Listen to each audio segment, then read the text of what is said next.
2021 e nós ainda somos tão julgados, né? Pela nossa aparência, por nossas opiniões, pela cor da pele, pela nossa classe social e até pelos empregos que a gente escolhe. Eu sei que ao ouvir a minha história, muita gente pode me criticar e achar que eu não valho nada, justamente por conta das escolhas que eu fiz na minha vida. Mas lembre-se que eu só sou uma mulher que não pediu nada além de amor, nada além de respeito. Eu tive uma infância muito triste. Filha de mãe solteira, eu cheguei a passar por situações que eu não desejo nem para o meu pior inimigo. Mas eu não gosto de me fazer de vítima, não.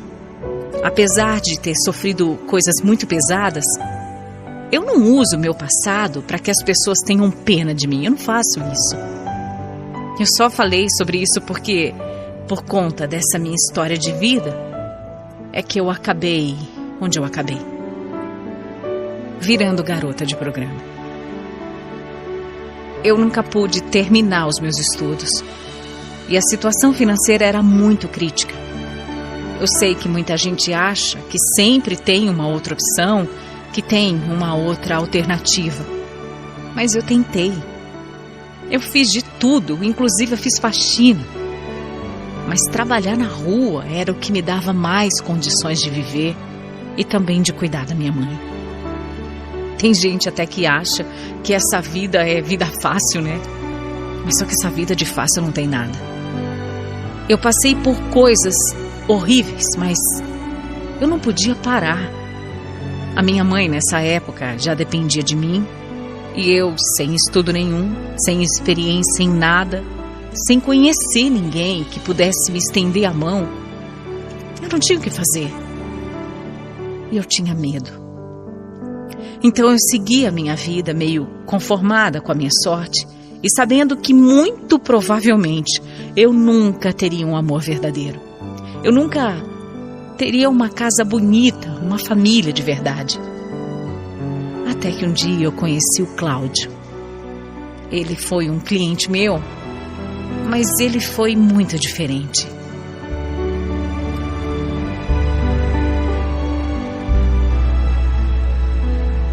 Stephanie, vou abrir o jogo. Eu sei que esse é o seu trabalho, mas eu não queria fazer nada. Eu só queria mesmo ter alguém, sabe, passar um tempo aqui com você. Você vai me pagar pra ficar conversando, é isso? Pode parecer loucura, mas a minha cabeça ainda tá cheia de problemas, sabe? O meu casamento afundou faz um tempo e em lugar nenhum eu consigo ficar em paz. Por isso que eu tô te pedindo pra você só me fazer companhia.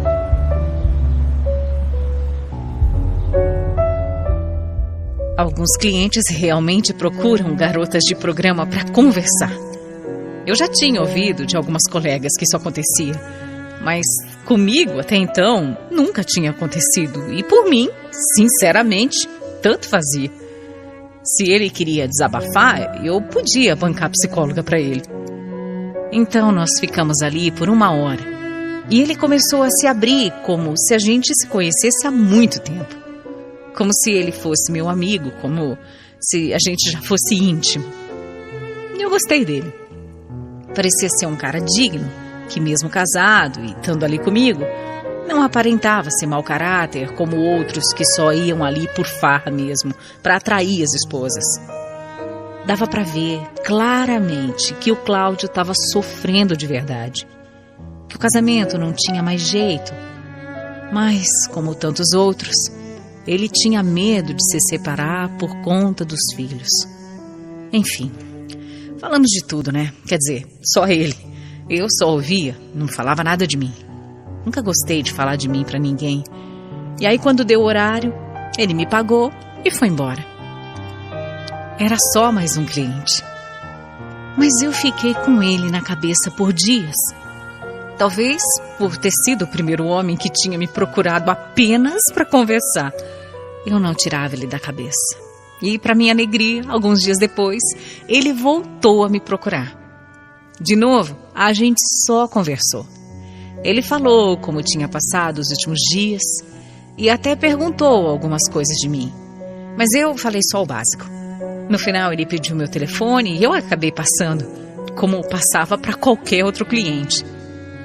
No dia seguinte, ele já me mandou mensagem e nós ficamos conversando muito mesmo.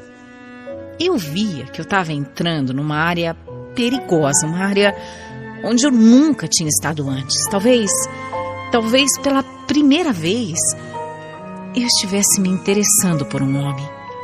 Mas eu não podia fazer isso. Acontece que o Cláudio marcou mais um encontro e nessa terceira vez que nós nos vimos, foi bem diferente. Tanto eu quanto ele estávamos ansiosos, sabe, pra gente se ver de novo.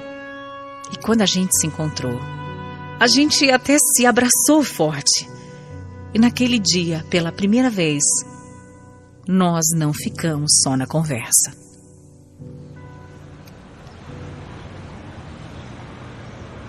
Stephanie, o que eu tenho pra te dizer é que eu não tiro você da minha cabeça. Não tiro mesmo. Eu sei que isso é maluquice, mas é verdade o que eu tô falando. Eu confesso que eu também. Eu tenho pensado muito em você também, Cláudio. Agora, então, depois da gente ter se envolvido mesmo, meu Deus, eu não vou conseguir mais ir embora, viu? Você precisa, e eu ainda vou trabalhar hoje. E você tem esposa, você tem filhos, você precisa ir. Não trabalha hoje. Não trabalha hoje. Fica comigo mais um pouco, por favor.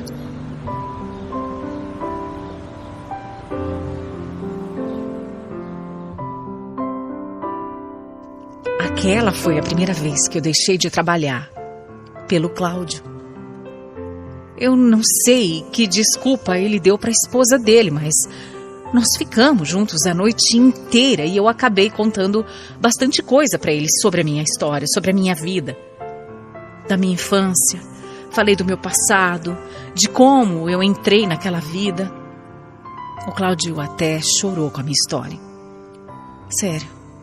Em alguns momentos ele enchia os olhos de lágrimas. Eu sentia que ali nascia uma coisa realmente verdadeira entre nós. Mas como que a gente ia viver aquela história? Como? Eu não fazia a menor ideia de como isso ia acontecer. Dia sim, dia não, o Cláudio vinha me procurar. Claro que a essa altura eu já não o tratava mais como cliente. Eu já não pedia para ele pagar nada, mesmo que às vezes ele insistisse muito. Foi nessa fase também que ele começou a ter ciúmes do meu trabalho.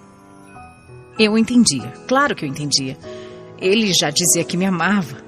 Como que alguém não ia ter ciúmes de saber que a mulher que ama se deita com outros homens, mesmo que fosse só por dinheiro?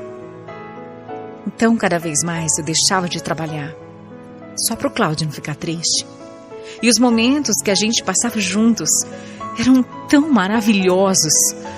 Só que, claro, sempre num quarto de hotel, né? A gente não podia sair, não podia passear ou viajar como um casal de namorados. O Cláudio era casado, tinha filhos. Mas cada vez mais ele dizia que estava cansado e que estava decidido a se separar. Eu não queria ter a responsabilidade de terminar um casamento, mas óbvio, né? Claro que eu queria que ele se divorciasse, eu queria sim. A gente se amava. Pela primeira vez eu amava alguém. E eu sentia que esse alguém também me amava. Tem noção disso? Eu nunca tinha me sentido amada ou sendo protegida por um homem. E com ele tudo isso tinha mudado. Cláudio era o meu príncipe encantado. Os dias foram passando, semanas, meses. O Cláudio estava no limite e falou que daquela semana não ia passar. Ele ia pedir o divórcio. Nossa, a minha sensação era de estar nas nuvens, sabe? A gente falava bastante sobre o nosso futuro, sobre quando ele se separaria e de como a gente ia viver daqui pra frente. A gente já tinha até planejado que, assim que ele se separasse, eu também ia largar a vida de garota de programa. Que ele ia me ajudar a conseguir algum emprego e nós iríamos morar juntos. Era um conto de fadas, claro que era. Nem no meu melhor sonho eu poderia imaginar que um dia um cliente ia se apaixonar de verdade por mim. E eu por ele, né? E que nós construiríamos uma vida juntos. Eu já sonhava até com filhos. Eu queria. Um dia ele entrou na minha casa. Sim, ele já frequentava a minha casa, a casa que eu vivia, né, com a minha mãe. E falou que estava feito. Que ele tinha finalmente pedido a separação. A gente se abraçou tão forte, tão gostoso. Eu nunca vou esquecer esse dia. Mas eu não comemorei, nem nada do tipo. Pelo menos não na frente dele, né? Porque eu sabia que isso também era uma coisa triste. Tinha os filhos dele, que eram muito apaixonados. Então ele me pediu só um tempo para ele ajeitar um apartamento, para contar para os meninos sobre a gente e para a gente poder ficar junto de uma vez por todas. É claro que eu concordei, né? E só hoje eu vejo como eu fui ingênua. A verdade é que o tempo ia passando. Ele já estava morando sozinho. Eu trabalhando cada vez menos. Mas nada da gente se assumir para valer, nada. Eu perguntava direto quando a gente ia poder ficar junto. Ele desconversava. Até que eu coloquei ele na parede. Eu quis saber o que é que estava acontecendo. Você quer saber mesmo, Stephanie? Você quer saber mesmo? Então, ó, eu vou contar, eu vou falar. Você não se enxerga, né? Você não se enxerga. Olha pra você. Olha o seu jeito. Olha as roupas que você usa. O modo que você se comporta, sabe? Olha o jeito que você fala. Eu não tô entendendo, Cláudio. O que tem eu? O que tem eu? O que tem é que você é uma mulher da vida, Stephanie. Como um homem como eu, como pode um homem como eu assumir alguém como você? Mesmo, tem sentido, você tá brincando, né?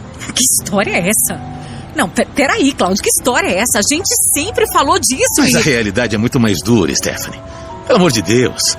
Como é que eu vou apresentar uma mulher como você pros meus filhos, pros meus amigos? Não dá, né? Cai na real. A gente fala essas coisas, mas é da boca pra fora. Você não pode achar de verdade, sinceramente, que que eu me casaria com você.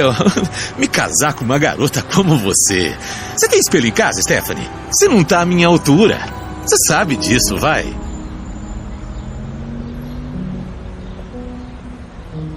Eu fiquei chocada. Passada.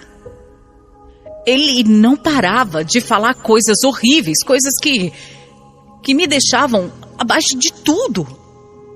Como se eu fosse um lixo, como se eu fosse um nada. O Cláudio dizia que ficava comigo porque eu satisfazia como ninguém, mas que daí a ter um relacionamento para valer comigo era impossível. Que ele tinha vergonha de mim. Eu perguntei então, ainda tentando entender tudo aquilo, por quê? Por que ele pedia para eu não trabalhar? Por que ele não me queria com outros homens? Se ele não sentia nada por mim? Sabe o que ele respondeu? Sabe o que ele falou?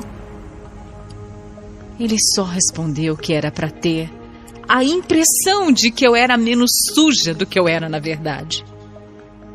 Foi isso que ele falou. Na minha cara. Ele me chamou de suja na cara, me chamou de vulgar, de burra, de tantas outras coisas. Enquanto eu fazia planos, eu sonhava com ele, enquanto eu deixava de ir pra rua para deixar ele feliz, ele só estava passando tempo comigo. Ele só queria o que todos os outros homens também querem. Só que com ele era de graça, né? Eu já passei por muitas coisas na minha vida, sabe? Eu já conheci gente da pior qualidade, mas nunca eu tinha sofrido tanto. Eu nunca tinha me enganado tanto com alguém. Eu nunca tinha sido tão trouxa, tão humilhada ao mesmo tempo. Eu soube bem pouco tempo depois que o Cláudio já estava até namorando uma outra moça. Uma mulher que trabalha com ele. Eu vi nas redes sociais. Um tipo bem diferente de mim. Com roupas comportadas, arrumada. No fim das contas era só diversão mesmo, né? Eu nunca conheci alguém tão falso, tão mentiroso, alguém tão sem escrúpulos e capaz de ser tão cruel. Esse foi o tombo mais difícil que levei na vida. E para me levantar, foi dureza. Na verdade, eu ainda não consegui me recuperar assim totalmente. Eu me culpo por ter sido tão boba. Eu tenho um ódio dele tão forte que me faz até mal. Eu sei que algumas pessoas não estão nem aí, acham que alguém que tem uma profissão como a minha tem mesmo é que se ferrar mesmo, mas eu nunca fiz mal pra ninguém nessa vida. Eu nunca pisei, eu nunca magoei, eu nunca traí, eu nunca menti. Sabe, eu só queria uma chance para também viver um conto de fadas improvável e terminar com um final feliz. Mas talvez, como ele mesmo disse, mulheres como eu não merecem ser felizes.